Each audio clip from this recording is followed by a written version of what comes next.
Zion classics TV news time. നമസ്കാരം. Zion classics ടിവിയിലേക്ക് സ്വാഗതം. വെനസ്വേലയിൽ കെനിയൻ മിഷണറി വൈദികനെ കൊല്ലപ്പെട്ട നിലയിൽ കണ്ടെത്തി. കാരക്കാസ്. തെക്കേ അമേരിക്കൻ രാജ്യമായ വെനസ്വേലയിൽ കെനിയൻ നിന്നുള്ള മിഷണറി വൈദികനെ കൊല്ലപ്പെട്ട നിലയിൽ കണ്ടെത്തി. മൊണഗാസ് സംസ്ഥാനത്തെ ഗ്വാട്ട പട്ടണത്തിൽ ജനുവരി 1 തിങ്കളാഴ്ച കാണാതായ ഇൻസ്റ്റിറ്റ്യൂട്ട് ഓഫ് കൺസോൾട്ട മിഷണറീസ് അംഗമായ ഫാദർ ജോസിയ ആസ കോഗലിനെയാണ് മരിച്ച നിലയിൽ കണ്ടെത്തിയത്.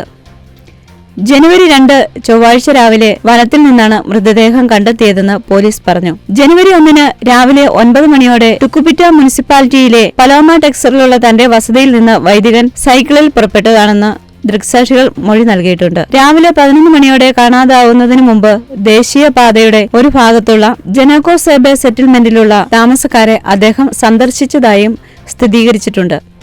പിന്നീട് എന്ത് സംഭവിച്ചു എന്നതാണ് അവ്യക്തമായി തുടരുന്നത്. 1969 കെനിയയിലെ കിസ്മു അതിരൂപതയിലെ സിയായിൽ ജനിച്ച ജോസിയ ആസ 24-ാം വയസ്സിൽ 1993 കൺസോളറ്റ സമൂഹത്തിൽ അംഗമായി മിഷണറി വൈദികനാകാൻ തീരുമാനമെടുത്തു.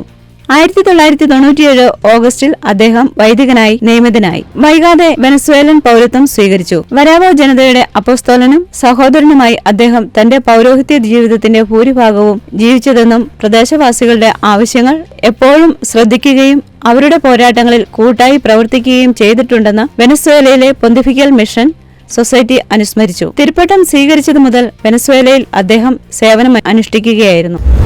കൂടുതൽ ക്രിസ്തീയ വാർത്തകൾക്കായി ഈ ചാനൽ മറക്കാതെ സബ്സ്ക്രൈബ് ചെയ്യുക.